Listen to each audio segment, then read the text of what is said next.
Bienvenido a La Salud en tus manos, un programa que hacemos aquí en Popular Televisión y que también emiten nuestros amigos del grupo Cadena Media. Hoy vamos a hablar de la úlcera gastroduodenal y del reflujo gastroesofágico. La úlcera péptica afecta en general al 10% de la población a lo largo de su vida. Con respecto al reflujo gastroesofágico, ¿quién no lo ha padecido alguna vez en su vida? Vamos a ver en este programa cuáles son las causas por las que se producen estas enfermedades, si podemos prevenirlo y cuáles serían los tratamientos más adecuados. Para hablar de todo ello tenemos en el plató a los siguientes invitados. Ángeles Aragón, que es médico especialista en medicina familiar y comunitaria. Muchas gracias, Ángeles, por venir. Gracias a vosotros. Senador Morán, que es médico especialista en medicina del aparato digestivo en el Hospital Santa Lucía, en Cartagena, y profesor de medicina aquí en la UCAM. Muchas gracias, senador. Muchas gracias. Y Antonio Albarracín, médico especialista en cirugía en el Hospital Reina Sofía y también profesor de la Facultad de Medicina de aquí de la UCAM. Muchas gracias, Antonio. Gracias. Hemos sacado las cámaras fuera y hemos preguntado a distintas personas lo que les gustaría saber sobre la úlcera y sobre el reflujo gastroesofágico. ¿Cómo puedo detectar si tengo una úlcera? ¿Es cierto que a un niño pequeño por un sufrimiento puede crearse una úlcera de estómago? ¿Qué alimentos pueden favorecer la aparición de úlceras? Estas preguntas las vamos a ir respondiendo a lo largo del programa. Ángeles, voy a empezar contigo haciéndote una pregunta. Hablamos del estómago, hablamos del duodeno, hablamos del esófago, vamos a hablar todo esto. Dinos, aunque sea brevemente, las funciones, un poquito la anatomía, porque esto explica también luego lo que puede pasar en la úlcera y en el reflujo. Y también las funciones que tiene el estómago y el esófago. Muy bien, pues centrándonos en los tres apartados que hemos comentado, esófago, estómago y duodeno, tenemos que decir que forman parte del tubo digestivo. Y el esófago sería básicamente un conducto muscular de aproximadamente entre 18 a 26 centímetros de longitud, que su principal función es comunicar la zona superior de faringe con la zona inferior, el siguiente tramo, que sería el estómago, y tiene que hacer una función con una serie de movimientos ordenados para que el alimento avance correctamente y llegue a su localización. A continuación tendríamos el estómago. El estómago se puede dividir, se puede denominar como una cavidad, que en principio, si es virtual, cuando no tiene alimento, puede tener una capacidad pequeña, está como cerrado, virtual, y si hubiera alimento incluso podría tener grandes cantidades, incluso 1 litro, 2 litros, 3 litros de contenido podría llegar a tener. Entre el esófago y el cierre entre el esófago y el estómago sería una válvula que se llama cardias, y el siguiente válvula que habría separando el estómago de la siguiente porción, que es el duodeno, que corresponde al intestino delgado, sería el píloro. Es el nombre de estas válvulas. ¿Por qué tiene que estar cerrado el estómago, digamos? Pues porque su principal función es hacer de reservorio de los alimentos que han sido ingeridos. De esa manera podemos hacer ingestas intermitentes, no tenemos que estar todo el día comiendo. Y por otro lado se trituran, se mezclan los alimentos, y también, por supuesto, se sigue llevando a cabo el proceso de digestión, que ya se inició en la boca, con la secreción del jugo gástrico. El jugo gástrico es producido por la pared del estómago y básicamente contiene ácido clorhídrico, que ya lo nombramos porque va a ser una de las cuestiones, y pepsina. Esto hace la digestión del alimento y ya pasaría a la porción, digamos, duodenal, que ya es la parte de intestino delgado, y ahí ya se comenzaría a hacer otro tipo de digestión.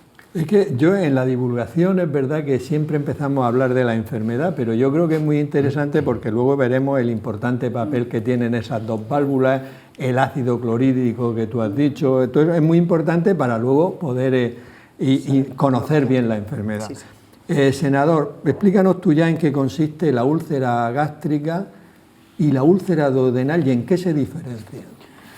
Bueno, vamos a ver, tanto la úlcera gástrica como la úlcera duodenal son, digamos, partes de una misma enfermedad, que es la enfermedad péptica. La enfermedad péptica, enfermedades relacionadas con el ácido, pues tienen múltiples variantes. La enfermedad ulcerosa, tanto gástrica como duodenal, el reflujo gastroesofágico y también determinados tipos de gastritis. Ahora bien, ¿qué es una úlcera? Pues una úlcera es una herida. Nosotros cuando realizamos una endoscopia, pues vemos una herida que se define como una pérdida de una de las capas de la mucosa, bien sea del estómago o bien sea del intestino delgado, principalmente una primera capa, que es la mucosa, que es la que se suele perder, y es cierto que las úlceras tanto gástricas como duodenales pueden tener diferentes tamaños y diferente profundidad, dependiendo de la capa que pierdan. A la hora de hablar de la úlcera gástrica y de la úlcera duodenal, digamos, son muy parecidas, pero es cierto que tienen una serie de hechos diferenciales que son 2 o 3 y que creo que merecen la pena ser comentados. Primero, las más frecuentes son las úlceras duodenales. Prácticamente la gran mayoría de todas las úlceras de la enfermedad péptica ulcerosa comprenden úlceras duodenales. También un hecho muy importante es que el 95% de las mismas se produce a nivel de bulbo duodenal, o sea, en la primera porción del duodeno. Y otro dato significativo es que prácticamente nunca malignizan. Y este hecho condiciona que cuando tomemos una biopsia, la biopsia habitualmente la tomamos de la úlcera gástrica, que como veremos posteriormente sí puede, en determinados escenarios, puede malignizar. No así la úlcera duodenal. Y bueno, realmente es más frecuente la úlcera duodenal en personas jóvenes y también, en cierta manera, la sintomatología clínica que veremos posteriormente difiere levemente entre una y otra. Pero de forma general, el tratamiento es el mismo y las causas atribuibles a su aparición son prácticamente las mismas.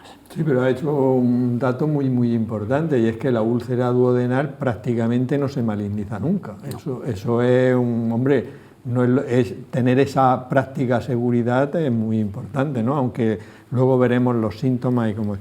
Antonio, tú eres cirujano, aunque luego sé que eres guerrero y participarás activamente en otros temas, pero como cirujano, ¿cuánto estaría indicado el tratamiento quirúrgico de la úlcera tanto gástrica como duodenal? Bueno, pues ahora mismo ha evolucionado muchísimo en los últimos 50 años el tratamiento del ulcus péptico gastroduodenal ha evolucionado muchísimo. Por ejemplo, en la década de los años 70, el que tenía una úlcera salía, por llamarlo de alguna manera, mutilado del hospital, salía con medio estómago menos. O sea, el tratamiento en esa época, pues tú tenías una úlcera tanto duodenal, que como muy bien ha dicho el senador, esas úlceras son benignas, como una úlcera péptica gástrica, pues al paciente se le quitaba medio estómago, y ese era el tratamiento en el año 70, del siglo pasado, que tampoco hace tanto tiempo.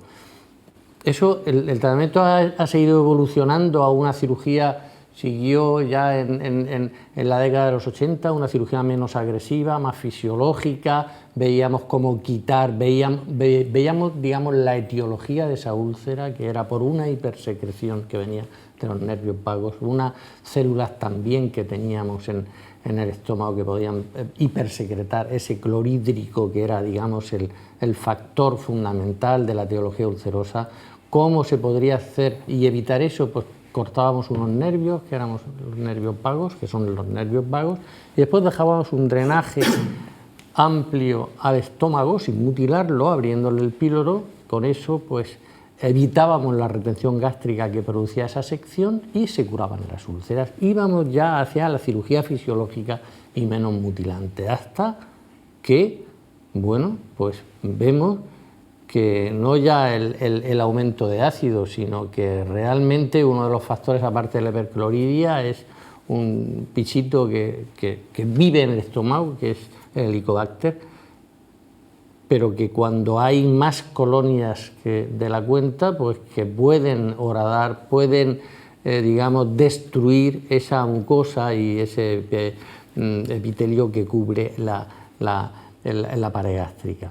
Entonces, hoy en día, perdóname porque estoy haciendo un pequeño recordatorio, hoy en día el tratamiento del ulcus péptico gastroduodenal es la erradicación del Helicobacter pylori totalmente, y en 15 días, erradicándolo con la triple terapia que los conocemos todos, pues curamos la úlcera. Entonces, pregunta que me has hecho, ¿en qué nos quedamos los cirujanos? ¿En qué nos quedamos? El cirujano, de empezar siendo el digamos, el que mandaba y el rey de la curación del enfermo se ha quedado en el último escalón, que soluciona las complicaciones. O sea, el cirujano va a solucionar cuando sangra y el endoscopista no lo soluciona. ¿Por qué? Bueno, con un endoscopista como puede ser el senador Morán, pues prácticamente yo no tendría trabajo porque él solucionaría la hemorragia. Pero bueno, hay algunos casos, pequeños casos, que el endoscopista no soluciona la hemorragia y entonces tú tienes que operar al paciente para coger ese pequeño vaso que normalmente suelen estar en el nicho ulceroso, que son arteriales y anemizan y chocan al paciente, lo tienes que solucionar tú. Hemorragia que no soluciona el endoscopista, perforación, lo más frecuente ahora mismo. Son úlceras o agudas que pueden ser producidas por tomas de medicación gastroerosiva que ahora hablaremos, que tiene una perforación, el típico abdomen agudo por perforación de víscera hueca, que no hay más remedio que intervenir. Y ahora, si queréis, os digo lo que hacemos. Sí, más adelante. La perforación y también en úlceras antiguas, que a veces las úlceras antiguas y sobre todo las duodenales, de mucho tiempo de evolución, estenosan el duodeno, la porción, el primer inicio del intestino delgado, que lo ha hecho la doctora Aragón. Entonces, si está estenosando el duodeno, que se produce un éxtasis gástrico, hay una estenosis duodenal, pues el médico, el cirujano, también tiene que actuar con cirugía, que también te explicaré. Fundamentalmente, te vuelvo a decir, hemorragia, perforación, estenosis. Y hay otro caso. También ha comentado el senador que a veces, sobre todo en el ulcus gástrico, se malignizan. Y ahí también operamos, lógicamente. Es un cáncer de estómago y entonces ahí lo operamos. Muy bien, o sea, realmente, como lo has dicho y lo has repetido muy bien, en las complicaciones y cuando hay un cáncer de estómago. Muy bien. Tenemos una sección que se llama Palabras de Médicos. Juan Carlos Ferre, nuestro profesor de latín y griego, nos va a decir de dónde viene la palabra úlcera y reflujo. Muy buenas, vamos a hablar de la palabra úlcera y de la palabra reflujo. La palabra úlcera es una expresión que utilizan los médicos para referirse a una herida, lesión o laceración de la piel en el interior de algún órgano. Viene del latín ulcerare, que es herir, llagar, del que se crea un término ulcus, ulceris, que es llaga o herida en carne viva. Resulta que los romanos tenían verdaderos maestros en tratar este tipo de heridas, estas llagas en carne viva, siendo capaces de recuperar a los soldados, a los gladiadores que recibían estos daños para que volvieran al tajo lo antes posible. La palabra reflujo es una palabra que viene del latín, con el prefijo re, que significa hacia atrás o de nuevo, y de fluxus o fluctus, que es el participio del verbo fluere, que significa fluir, deslizarse, manar, sobre todo un líquido. En principio esta palabra hacía referencia a la marea, flujo para la marea ascendente y reflujo para la descendente. De ahí que en medicina se utilice cuando hay un líquido que sube o baja más de lo normal. Palabras de médicos. Ángeles, ¿por qué se produce la úlcera gastroduodenal? Y, es decir, ¿qué causas la pueden favorecer? Y el papel que juega el famoso Helicobacter pylori. Bueno, ya don Antonio ha nombrado ya a Helicobacter pylori y no es casualidad porque de hecho se lleva, digamos, el mayor porcentaje de causa, o sea, si tú vemos las posibles causas, casi en el 90, incluso en algunas más, del 90% de los casos están relacionados con el Helicobacter. Como bien ha dicho don Antonio, es una bacteria que tiene predilección por los medios ácidos, sobrevive muy bien en el estómago, ya hemos dicho que había ácido clorhídrico. Y entonces, ¿qué hace esta bacteria? Pues daña ese epitelio, esa mucosa, y hace que tenga menos defensa frente a la agresión. En definitiva, la úlcera es el resultado de un desequilibrio entre factores agresivos, como sería el ácido clorhídrico, y factores defensivos que son propios de la mucosa. Cuando eso se desequilibra, al final se va a hacer esa herida. Entonces, el Helicobacter pylori está considerado hoy en día, y efectivamente se trata, y desaparecería la úlcera, sería la primera causa. Y la segunda, y no muy lejos, y sigue estando ahí, porque además yo quiero ya como médico de atención primaria hacer ahí un poco yo se lo digo a los residentes, a los pacientes, la toma de antiinflamatorios no esteroideos, que es una cosa muy común en nuestro medio de vida habitual. Hay gente que se desayuna con su café con leche y su ibuprofeno para poder empezar el día. Gente joven, no hablo de gente mayor. Entonces, esta toma, bueno, pues probablemente indiscriminada, no justificada, a largo plazo, en grandes dosis, pues sigue estando y siendo una de las causas de que se produzca esta lesión. En tercer causa, de las comunes, de las más habituales, sería lo que la gente, para que no se confunda, es lo que se llamaría la úlcera de estrés, pero que no es que sea provocada por el estrés emocional, sino sería este estrés provocado por un politraumatismo severo, un quemado, una agresión física importantísima que puede generar ese tipo de úlcera, pero eso sería a nivel hospitalario. Y ya como causas, pero muy poco frecuentes, porque están relacionadas con temas hereditarios, de problemas muy localizados de estómago, pues también habría una lista que no voy a decir los nombres porque son complejos, pero hay que quedarse con la idea del Helicobacter, que tiene buen tratamiento, y los antiinflamatorios, digo los nombres, ibuprofeno, Voltaren, Enantium, los digo un poco para que sepamos que son estos. Bueno, pues esta toma está relacionada también. O sea que se ha reducido mucho, se ha reducido prácticamente la mayor parte de la úlcera al Helicobacter y a la toma de antiinflamatorios, y luego otras causas que tú has dicho, pero esas son las más comunes y las que tienen, digamos, también una buena evolución, un buen tratamiento. Una buena solución. Senador, ¿y una persona? ¿Cuándo puede sospechar una persona que tiene una úlcera de estómago? Es decir, ¿cuáles serían los síntomas? Y una pregunta que nos han hecho una persona en la calle, ¿el estrés crónico puede producir una úlcera de estómago? Pues bueno, fíjate, Juan, que la respuesta es la siguiente. El dolor abdominal, que es, digamos, el dato clínico que todos nos puede hacer pensar que es el más frecuente, efectivamente es el más frecuente, pero la mayor parte de los pacientes que presentan una úlcera duodenal no tienen síntomas. Hasta el 60-70% de los pacientes no tienen ningún síntoma, sobre todo en población anciana y sobre todo en pacientes con ingesta de antiinflamatorios no esteroideos. ¿Esto qué quiere decir? Que muchos de estos pacientes, al no ser conscientes de que tienen una úlcera, van a presentar complicaciones. De hecho, el mayor índice de complicaciones es en este grupo de pacientes, en los pacientes que son asintomáticos. Y tiene su lógica, si tú no sabes que tienes un problema, no le das solución. Y dicho esto, el principal dato clínico cuando se produce es el dolor abdominal. Es un dolor en la boca del estómago, en el epigastrio, que puede irradiar.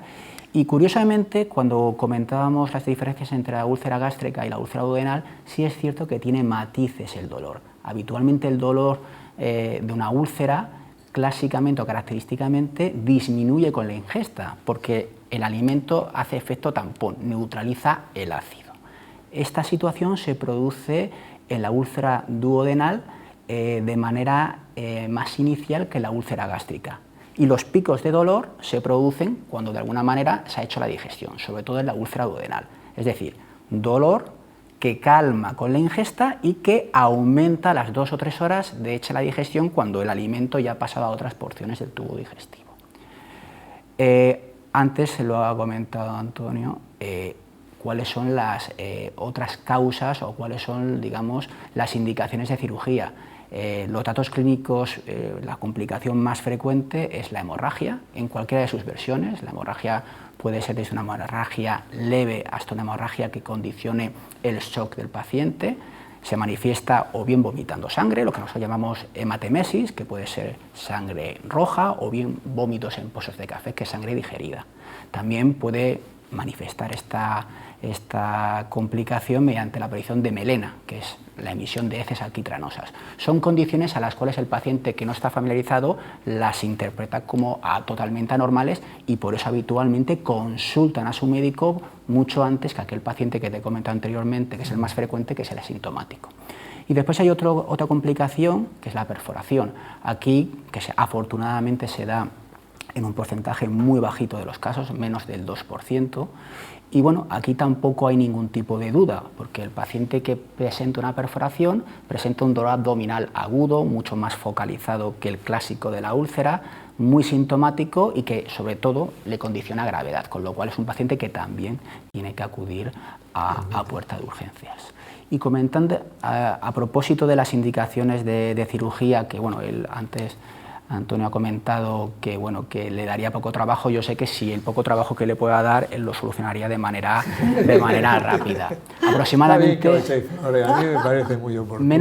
menos del 1%, afortunadamente menos del 1% de los pacientes que acuden con una hemorragia digestiva al final son remitidos a cirugía. Ha evolucionado mucho las técnicas de endoscopia, los fármacos, la erradicación del Helicobacter pylori son factores que han contribuido a que se modifique totalmente la historia natural de esta enfermedad. ¿Y el estrés crónico puede favorecer el desarrollo de la úlcera? El estrés crónico puede favorecer el desarrollo de la úlcera y de múltiples patologías. Todo lo que sea modular el sistema inmune del organismo pues puede aparecer. O sea, hay muchas series que demuestran que pacientes con más estrés, lo cual es habitual en el día a día, tienen más incidencia de enfermedad péptica que aquellos pacientes que no están estresados. La gente no sabe lo malo que es el estrés crónico, de la cantidad de problemas que da de verdad de salud, unos relativamente leves, pero otros incluso graves. O sea que el estrés crónico es una de las cosas que hay que intentar evitar, lo cual en nuestra sociedad occidental es bastante difícil, pero que hay que tenerlo muy claro.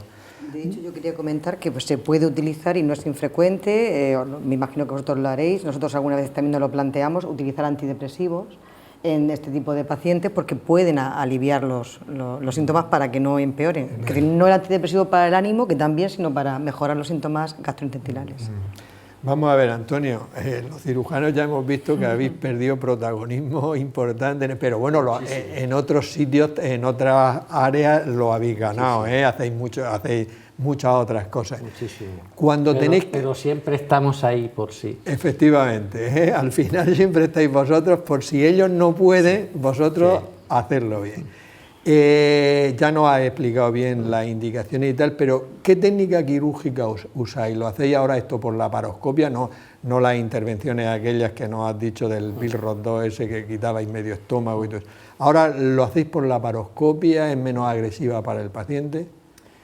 Pues mira, la indicación es la misma, O sea, la indicación sobre la actuación sobre la úlcera gastroduodenal la misma. Lo que pasa es que la vía de abordaje es distinta. Lo hacemos todo prácticamente, todo por la paroscopia, no cambiando la indicación, la misma.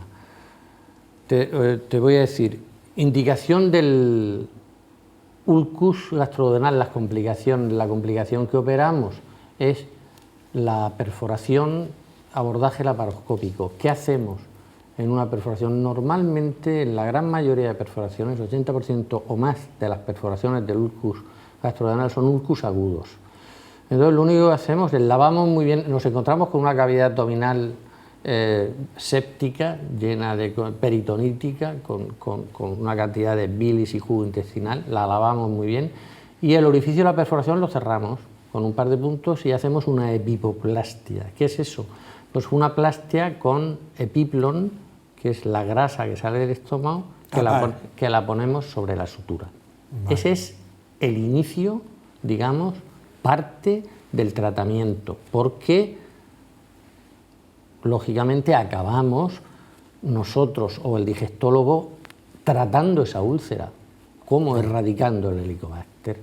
Y después que en los controles sucesivos veremos si ese nicho ulceroso a los 8, 12 semanas o en un tiempo determinado, si se ha curado totalmente o lo que hacemos es normalmente erradicando el Helicobacter y la sutura del nicho ulceroso perforado, la úlcera se soluciona. Ese es el tratamiento, digamos, de la complicación más frecuente de la úlcera, la perforación. La más frecuente, perdón, que lo ha hecho el senador, que es la hemorragia. Ahí tenemos que ir a cirugía abierta, claro. Y porque tenemos que abrir estómago y son momentos iba a decir un poco, no, estresantes, porque el enfermo ya lo tenemos, claro, el endoscopista no ha podido solucionarle porque era un vaso muy grande y por dificultades que muchas veces no se puede solucionar, y entonces el enfermo está pues casi en un shock hipovolémico, en unas condiciones delicadas, está chocado muchas veces está chocado, y es cirugía abierta, laparotomía abierta, ir lo más rápido posible a suturar el punto sangrante, en esos dos casos. Tercer caso, el ulcus gástrico, que lo operamos, que está malignizado. Pues eso, hacemos la cirugía del cáncer gástrico. ¿Cómo? Por la paroscopia.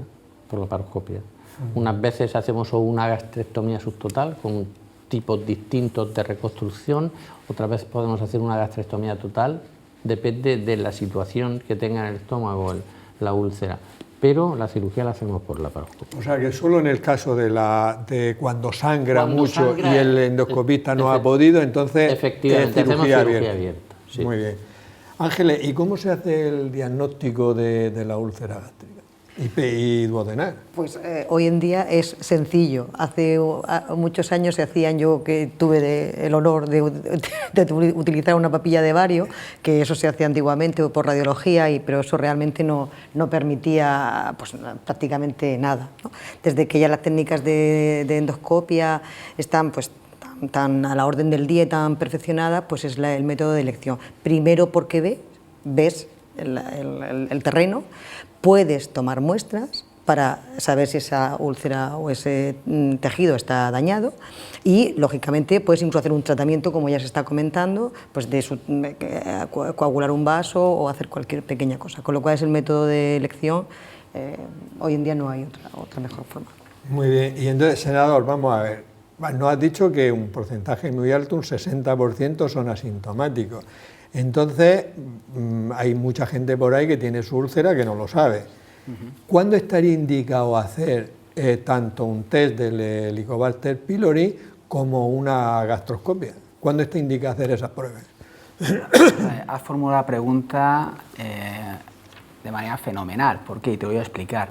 El Helicobacter pylori hace unos pocos años se identificó como carcinógeno por parte de la Organización Mundial de la Salud, es decir, como una infección en un paciente que tenga Helicobacter pues puede producir alguna forma de cáncer. No quiere decir que los que tengan el Helicobacter vayan a padecer un cáncer, ni mucho menos, puesto que, como bien sabrás, hasta el 50% de la población general tiene infección por Helicobacter pylori. Entonces, a la hora de plantear qué hago con el Helicobacter, lo que hay que hacer no es si hay que tratar el Helicobacter. El Helicobacter, siempre que se diagnostica, hay que tratarlo, por lo que te he comentado anteriormente, que es un carcinógeno. ¿Cuáles son las indicaciones precisas, absolutas, que no tienen ningún tipo de discusión? Son la enfermedad péptica, en cualquiera de sus formas, la enfermedad péptica ulcerosa, la presencia de un linfoma del manto, que es un linfoma inicial, que únicamente con la erradicación del Helicobacter pylori se cura esta enfermedad, y la presencia de antecedentes familiares de primer grado de cáncer gástrico. Estas tres son las tres indicaciones que obligan a la erradicación del Helicobacter pylori. A la hora de decidir cuándo realizo una endoscopia, por lo que me has comentado, habitualmente pues bueno, hay que plantear que la mayor parte de los pacientes, al final, de una forma u otra, desembocan en la realización de una gastroscopia. Es decir, ese paciente asintomático que no se ha realizado una gastroscopia en primer término, al final, por una complicación, se la va a hacer. ¿De acuerdo? Entonces, realmente nosotros planteamos hacer una endoscopia, sobre todo ante un dolor abdominal, en pacientes mayores de 50 años o bien que presenten algún signo o dato de alarma, que serían la pérdida de peso, la hemorragia, en cualquiera de las vertientes que hemos comentado anteriormente, o bien la presencia de datos de obstrucción, como ha comentado antes Antonio, determinadas úlceras que están ubicadas en determinadas zonas, tanto del píloro como del duodeno, pueden condicionar una obstrucción parcial que el paciente la manifiesta como sensación de plenitud, con náusea, incluso vómito.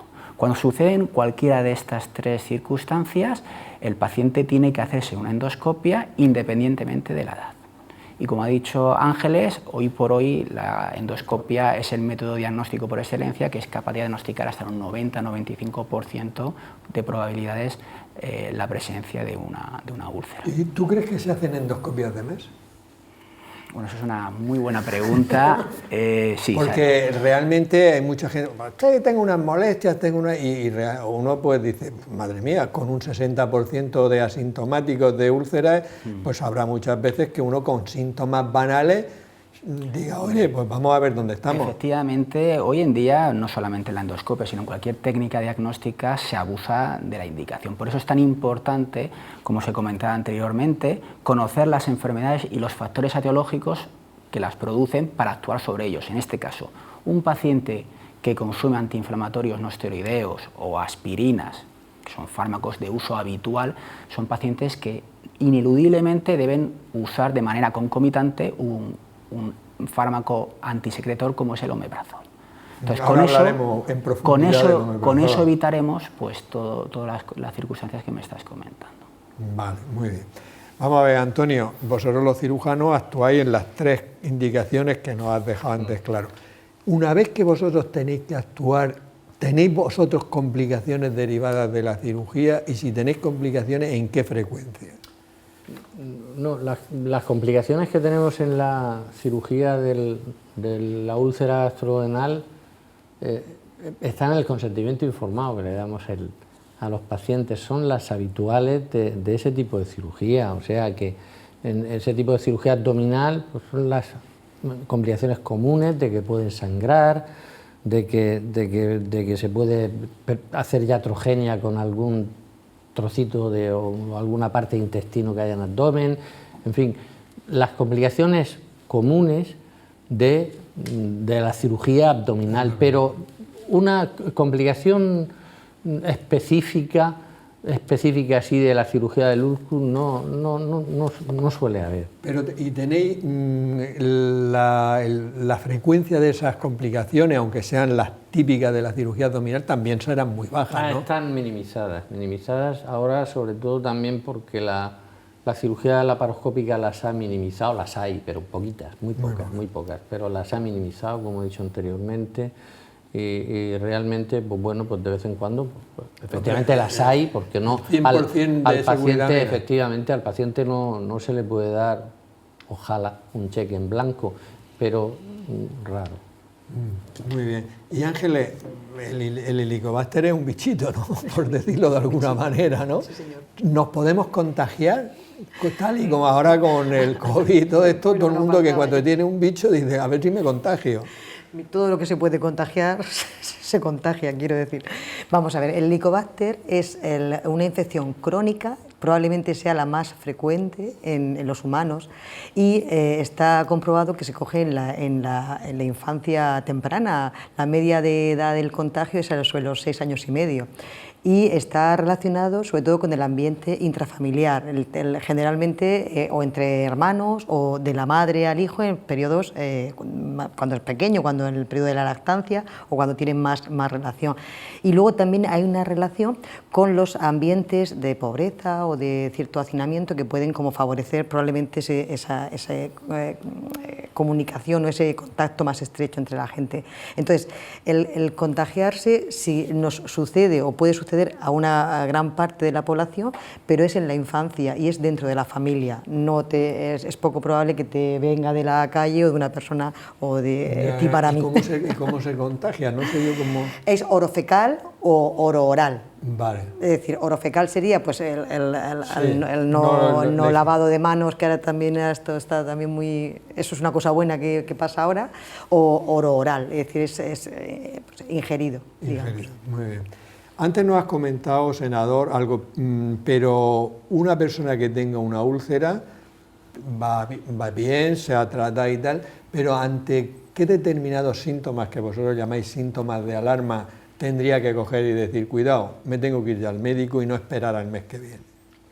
Un paciente que sabe que tiene una úlcera, se ha iniciado su tratamiento específico, pues bueno, habitualmente una úlcera suele curar entre 4 y 8 semanas con tratamiento antisecretor si es Helicobacter pylori negativo, y si es Helicobacter pylori positivo se ha erradicado, incluso el tratamiento se puede dejar mucho antes. Entonces, en esta circunstancia, la refractoriedad del cuadro, sobre todo la presencia de un dolor abdominal mantenido, que no, o sea, pensemos que en el momento en que la úlcera cura, deja de doler, con lo cual si el paciente más allá de las 4 o 8 semanas presenta un dolor abdominal mantenido, y sobre todo si es una úlcera gástrica, o sea, no me canso de incidir que las úlceras duodenales no malignizan. Las úlceras gástricas no es que malignicen, es que determinadas formas de cánceres gástricos pueden mimetizar la úlcera duodenal, por eso sí, la úlcera gástrica, por eso siempre tomamos biopsias en la úlcera gástrica, independientemente de que intuyamos en la endoscopia que puede ser un proceso benigno, sobre todo como medida de seguridad. La presencia de hemorragia en cualquiera de sus formas, un paciente a pesar de un tratamiento antisecretor que es muy eficaz, puede presentar una hemorragia y ante esa situación tiene que consultar. Y después lo que comenté anteriormente, la pérdida de peso, lo que nos llamamos un síndrome constitucional. Son todos datos que inducen a pensar que el diagnóstico inicial de una úlcera gástrica péptica podría ser una úlcera gástrica de etiología neoplásica. Por eso es tan importante en este intervalo de tiempo pues, valorar la evolución clínica. Si el paciente va bien, no tiene por qué preocuparse.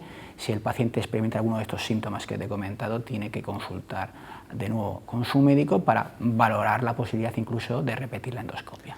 Yo creo que hay pacientes que en el tema que tú has comentado de la hemorragia, cuando uno sangra por la boca, bien sea sangre roja o bien sea en pozos de café, que tú has dicho antes que llamamos hematemesis, eso lo valora enseguida porque es muy alarmante, ¿no? Pero las heces negras yo creo que no las valoran lo suficiente, porque yo he visto a mucha gente decir, no, es que las heces son negras, pero ¿por qué he comido? El otro día comí 3 acelgas 2 días en la semana. O sea, muchas veces, no sé si esta es vuestra experiencia, sí, de echarle la culpa a algunos alimentos y entonces no toman la medida de ir al médico y eso puede retrasar el diagnóstico.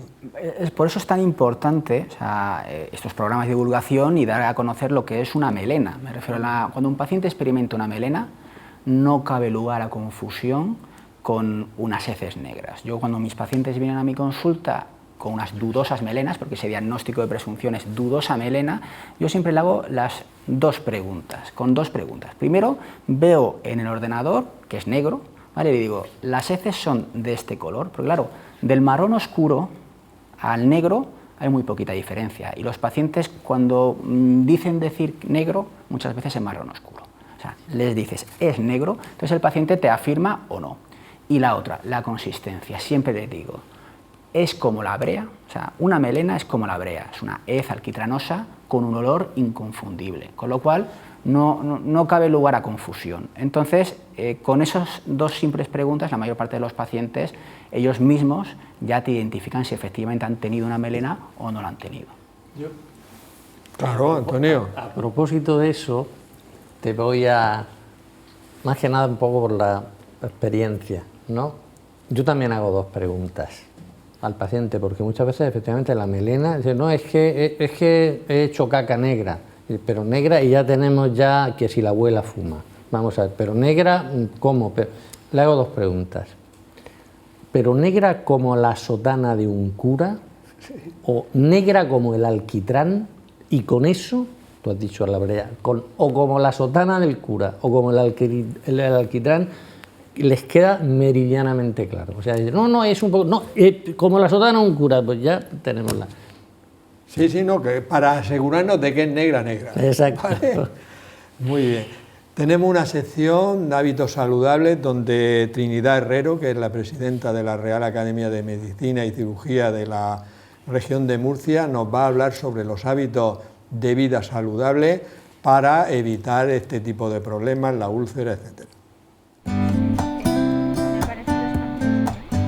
Los hábitos saludables para evitar el reflujo gastroesofágico, que es que va la comida desde el estómago al esófago y puede erosionar el esófago, son, primero, evitar los tóxicos, desterrar el alcohol y el tabaco, evitar las comidas copiosas, es decir, comer en pocas cantidades aunque sea más veces, evitar el sobrepeso y después de comer no llevar prendas ajustadas, no hacer ejercicio y la siesta siempre sentado o bien poner unos tacos de unos 10 centímetros en la parte superior de la cama, porque es mucho mejor eso que poner cojines y almohadas. ¿Para qué? Para evitar problemas cervicales en el futuro. Y sobre todo, para evitar el reflujo gastroesofágico y otros problemas, hay que desterrar el estrés. Vamos a ver, Antonio, si una persona se ha operado de una úlcera de estómago por alguna de las complicaciones que hemos repetido varias veces, ¿tiene que tener algún cuidado especial con la alimentación?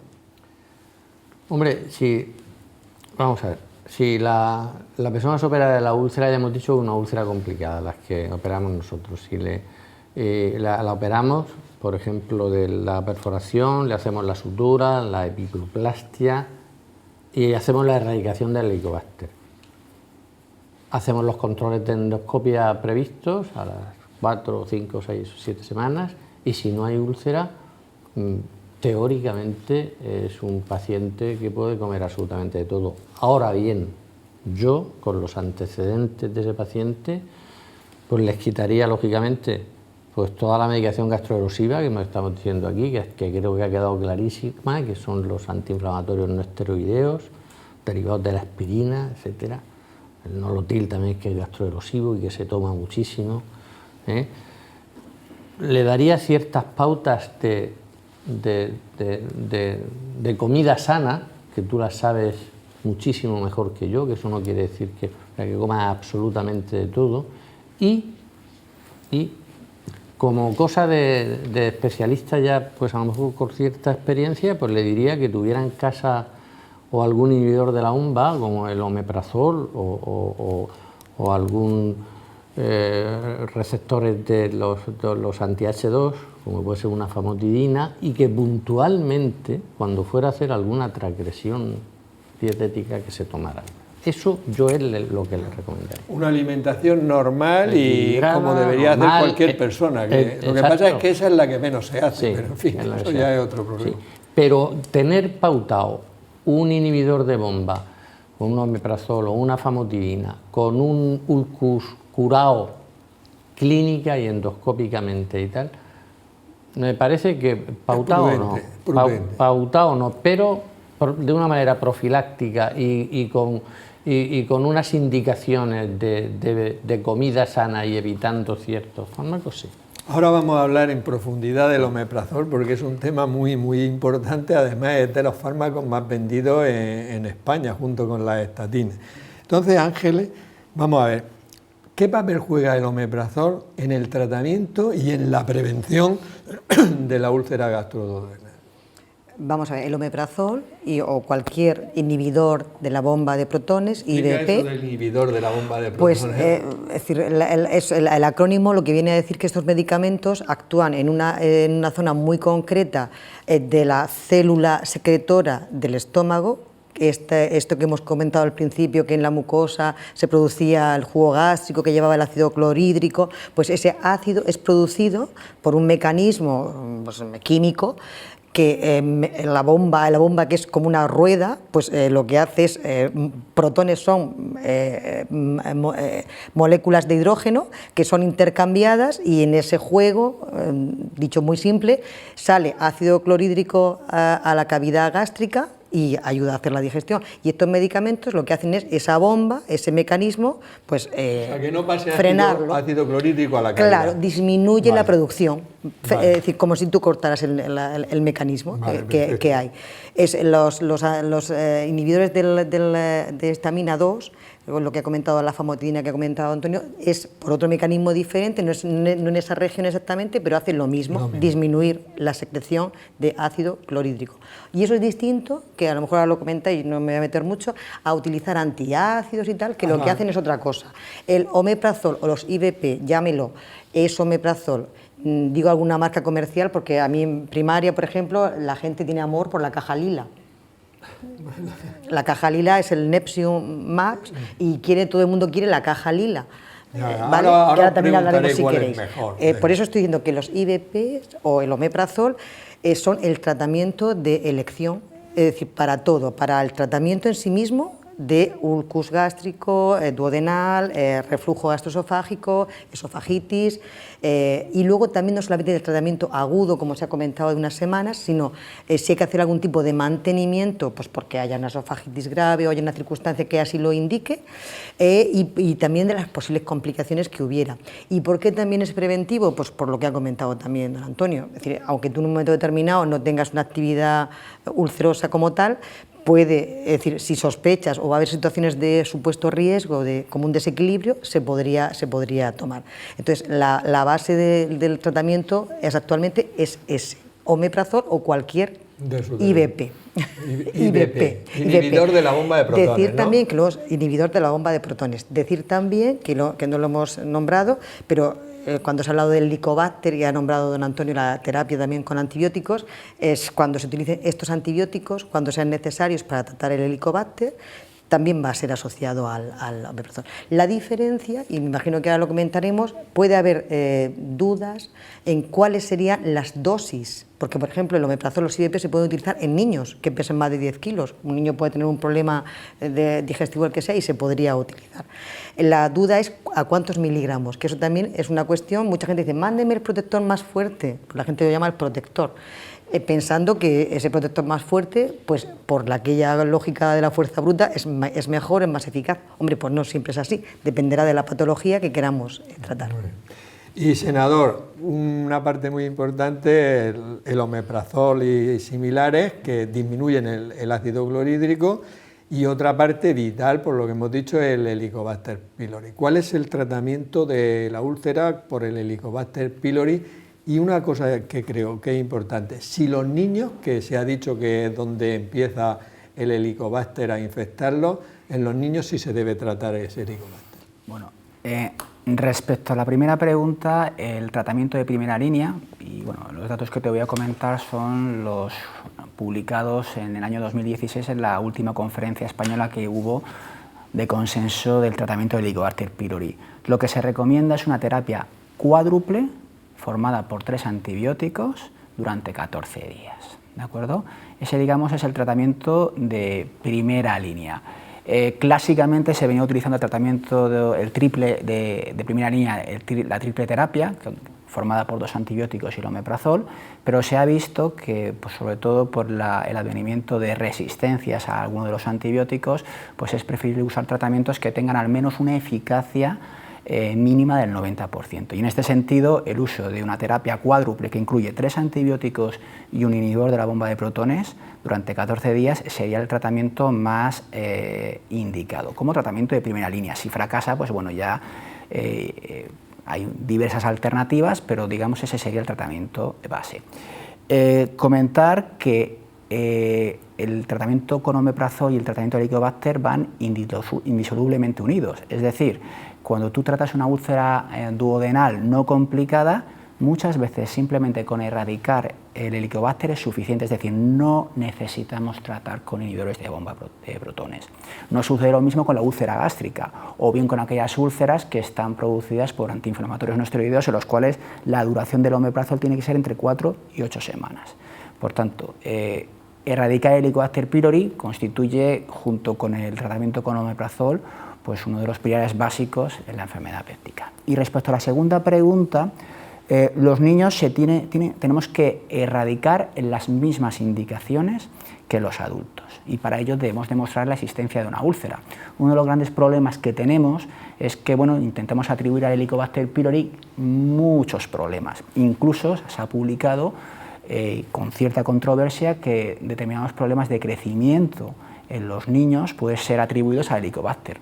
Hoy en día la evidencia actual apunta a que no es indicación un retraso ponderal en un niño investigar el Helicobacter. Por tanto, en un niño debemos usar las mismas indicaciones y, eso sí, en cuanto a la terapia, pues tenemos que modificar las dosis y determinados fármacos, por ejemplo las tetraciclinas, que en determinados regímenes terapéuticos sí se utilizan en adulto, en los niños no podemos utilizarlas. Pero básicamente no tenemos que hacer una diferencia entre adultos y niños en este contexto. Pero al niño se le trataría cuando tiene síntomas o se ha demostrado que existe el Helicobacter.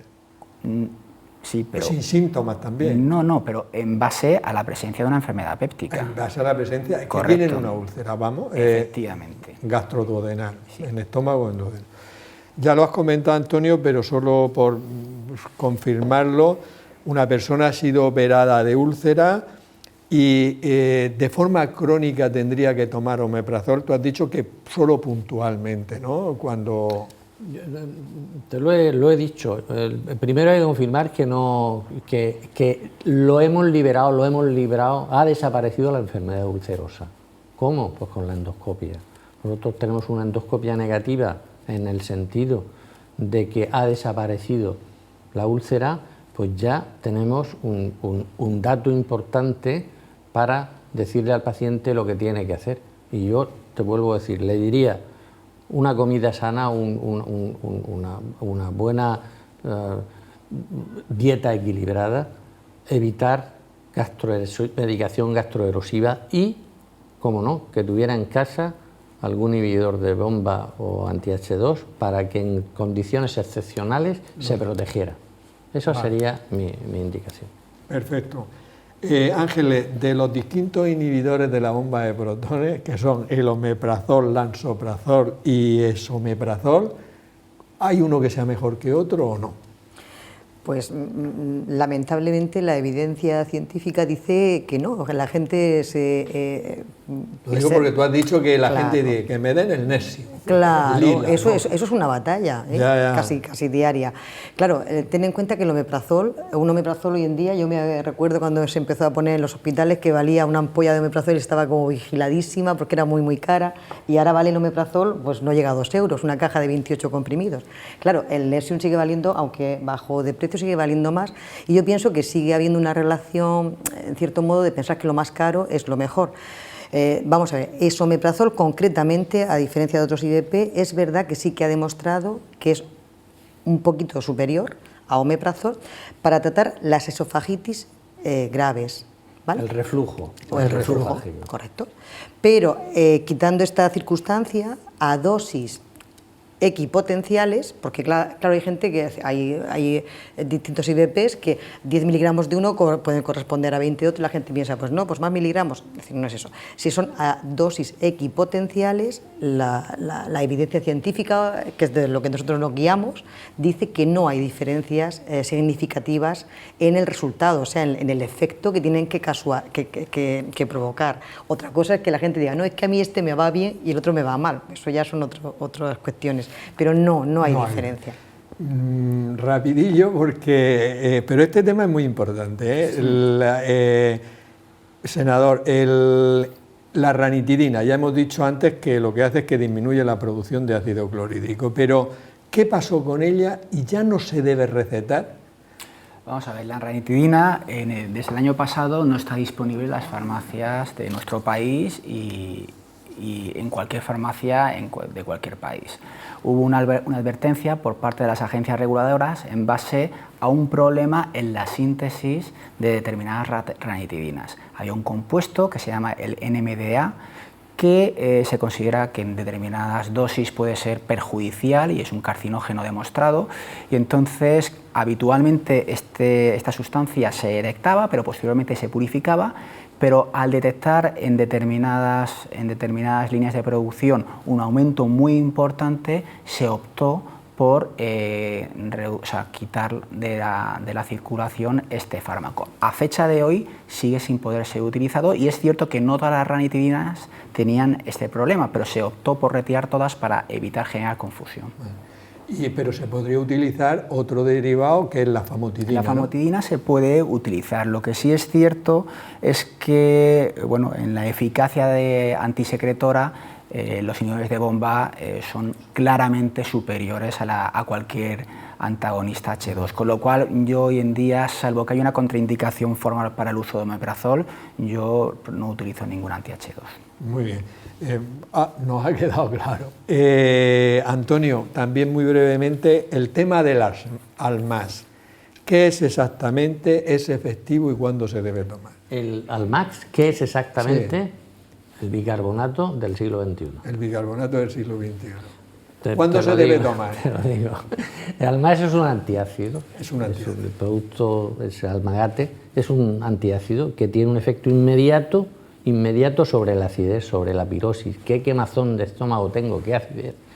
Antes se tomaba un poco de bicarbonato, un poco de agua y se te quitaba al momento. Ahora Almagax. Pues se puede tomar, pues normalmente, bueno, está en comprimidos y también en sobres con solución, te puedes tomar 3 o 4 sobres de Almagax. O sea, eso es para un momento puntual. Un momento puntual de una pirosis o de acidez importante, porque el resultado es inmediato. Punto. Vale, perfecto. O sea que es para un día uno, por las circunstancias que sea, tiene acidez que no ha tenido antes, pumba, se toma su sobre de Almagax y tal. Bien. Y vamos a ver, Ángela, hay mucha gente que toma omeprazol de manera crónica. ¿Qué problemas puede causar la toma de omeprazol de forma crónica?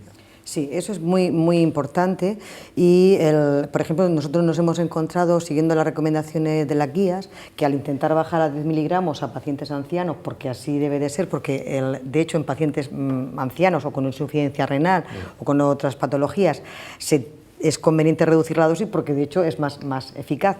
Pero eso la gente como que le cuesta trabajo de entender, piensa que le quieres rebajar tú la cosa para que estén menos protegidos. Yeah. Bueno, esto es un poco la anécdota. Digamos que sí que hay una clara recomendación de disminuir, de revisar continuamente la duración de los tratamientos y la dosificación, los miligramos, porque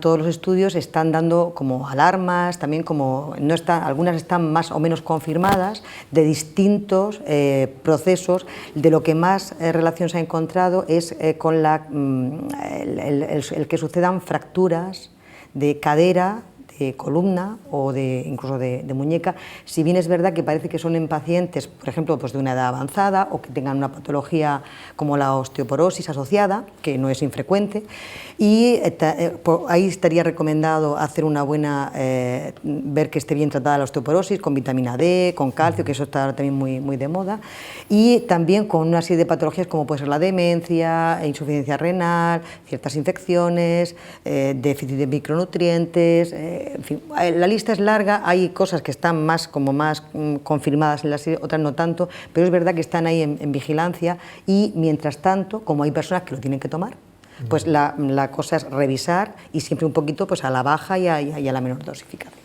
Y, senador, última pregunta para ti, pero son varias, así que si puede ser breve, vamos a ver. Hay muchas personas que toman pastillas para el colesterol, para la diabetes, para la hipertensión, en principio que no son gastroerosivas. Pero en la práctica clínica vemos que a los pacientes le preguntas ¿qué toman? Y te dicen, pues tal, y el protector.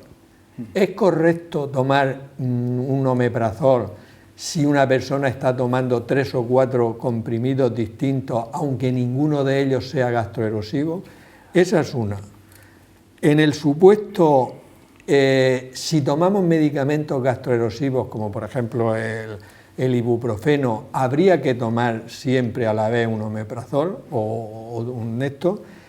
¿Sería mejor tomarlo por la mañana o por la noche? ¿Y qué relación hay con el COVID? Porque ahora si no preguntamos por el COVID, nos preguntamos. Te las he hecho todas juntas para que la realizadora no me diga, ¿te has pasado? Perfecto, bueno, pues contestando a tu simple pregunta, el concepto de que el omeprazol es un fármaco protector, yo creo que es un concepto erróneo. El omeprazol, los inhibidores de bomba de protones son fármacos antisecretores y tienen que ser usados única y exclusivamente en aquellas situaciones en las cuales se produce un aumento del ácido o bien hay algún tipo de fármaco gastrolesivo. Con ello, un paciente polimedicado que no tome ningún fármaco gastrolesivo, el omeprazol no le va a proteger, por tanto no debería de tomarlo, ¿vale? Perfecto. Es más, para los antibióticos lo que hay que tomar habitualmente son fármacos que regeneren la flora, serían los probióticos, no un omeprazol. Es una práctica también muy habitual sobre un tratamiento antibiótico de corto plazo, el añadir un tratamiento con omeprazol, ¿de acuerdo? Esa respondiendo a tu primera pregunta. En la segunda pregunta, siempre que se tome un fármaco gastrolesivo, tienes que tomar un inhibidor de bomba de protones. Vale. Y la duración mientras tomes el fármaco gastrolesivo. ¿Cuándo tienes que tomar el omeprazol? siempre con el periodo de máxima ayuna. Es decir, a la hora de levantarse, media hora antes de desayunar. Siempre. Esa tiene que ser la dosis. Si lógicamente duermes 7 y 8 horas y no trabajas por la noche, esa tiene que ser el momento del día donde tiene más efecto el uso de IVPs. Y respecto al COVID, pues vamos a ver, ha salido publicado recientemente, este julio del 2020, una carta al director, una revista americana, en la cual evaluaban, un estudio de casos, en la cual evaluaban, hacían una encuesta online a 53.000 personas, y las conclusiones establecían que evidenciaban una relación causa-efecto, una asociación entre las dosis dobles de consumo de omeprazol y la infección por el COVID. ¿Esto quiere decir que el que tome omeprazol va a desarrollar COVID? No. Pero como bien se ha comentado anteriormente, las dos únicas situaciones o efectos secundarios que hay una potencia estadística significativa, es decir, que se ha demostrado, son la presencia de pólipos de glándulas fúngicas, una serie de pólipos que se producen por el consumo de omeprazol crónico, y la aparición de infecciones enteroinvasivas, salmonella, klebsiella, etcétera, etcétera. Entonces, sabiendo que el COVID es una infección que una de sus puertas, una de sus vías de entrada es el tubo digestivo, pues todo lo que sea reducir las defensas de ácido por el consumo de omeprazol, pues puede favorecer la aparición. Lógicamente, esto lo que plantea es una hipótesis de trabajo y una futura línea de investigación.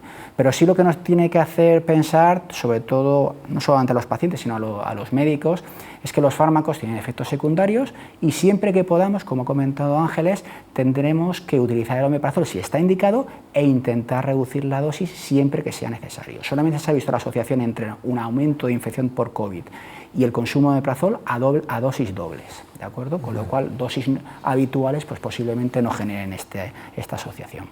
Vale, has dicho que el omeprazol siempre por la mañana, siempre por la mañana, pero por ejemplo, imagínate que yo ahora esta tarde pues me duele la cabeza y entonces no me tomo mi ibuprofeno y me tomo un omeprazol.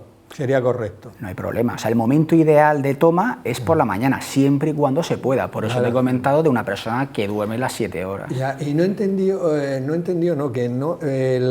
tema de cuando toman antibióticos, has dicho que el omeprazol podía ser, y la gente tomaba antibióticos y omeprazol y que eso era... Vamos a ver, el uso de un fármaco antisecretor como es el omeprazol no aporta ningún beneficio en cuanto a gastroprotección se refiere con el consumo de antibióticos. Vale, es perfecto. que mucha gente lo pide, yo sé lo que él dice, porque la gente, tú le mandas el Aumentina, a mí es que el Aumentina me sienta muy mal, mándeme. Vale, quería dejarlo claro para que bueno, llevamos 1 hora y 10, si queréis dar una última opinión, teníamos que haber hablado del reflujo y lo vamos a dejar para otro programa, obviamente, porque es un tema muy importante. Si queréis hacer alguna mínima puntualización, Antonio. Pues yo creo que ha quedado claro, pero para que quede un poquitín más claro, con todo lo que ha dicho, senador, que me parece, estoy totalmente de acuerdo con él. El omeprazol hay que tomarlo cuando hay que tomarlo y si ajustamos las dosis a pacientes, yo tengo pacientes que con 10 miligramos de omeprazol y van fenomenal, mejor. Yo he oído una cosa que antes has dicho, un estómago, ¿qué le dirías tú a un paciente que está operado de estómago y te he dicho, pues una dieta equilibrada, tal, y profilácticamente, si va a hacer algún... regresión. Omeprazol, lo sigo diciendo. ¿Por qué? Pero quiero dejarlo un poquitín claro. No considero para nada que sea un abuso del fármaco, sino que en esas pequeñas salidas de tono, transgresiones que hacemos fuera de casa, pues tomamos café, tomamos alcohol, tomamos chocolate, que son unos grandes, digamos, activadores de reflujo gastroesofágico y de producción de clorhídrico. Con eso el omeprazol, digo yo, que va perfectamente para hacer para que una no nos dé buena... el reflujo ese. Ángeles. Pues yo haré un alegato en contra de los antiinflamatorios, Vale, esteroideos. perfecto. Es decir, no abusar. Yo hace ya un tiempo que me he pasado a intentar decir a la gente, pruebe primero con paracetamol antes que con ibuprofeno, y también algunas veces se solucionan los problemas y de esa manera pues te ahorras, ¿no?, tener que tomar un fármaco gastroprotector. ¿Vale? Y senador. Pues nada, yo creo que la enfermedad péptica, como se ha comentado anteriormente, ha evolucionado de a bien en los últimos 30-40 años con la introducción del omeprazol y con la introducción de las terapias de erradicación del Helicobacter pylori. Muy bien, pues muchas gracias a todos los invitados por este magnífico, yo creo que ha sido un programa magnífico, que creo que ha resuelto prácticamente todas las dudas que las personas pudieran tener con respecto a la úlcera. Pedir disculpas a los telespectadores porque hemos dicho que íbamos a hablar también del reflujo gastroesofágico, pero ha sido tan interesante toda esta conversación que lo vamos a dejar para otro programa. Por mi parte nada más, despedirnos hasta la próxima semana en un nuevo programa de la salud en tus manos. Que seáis felices.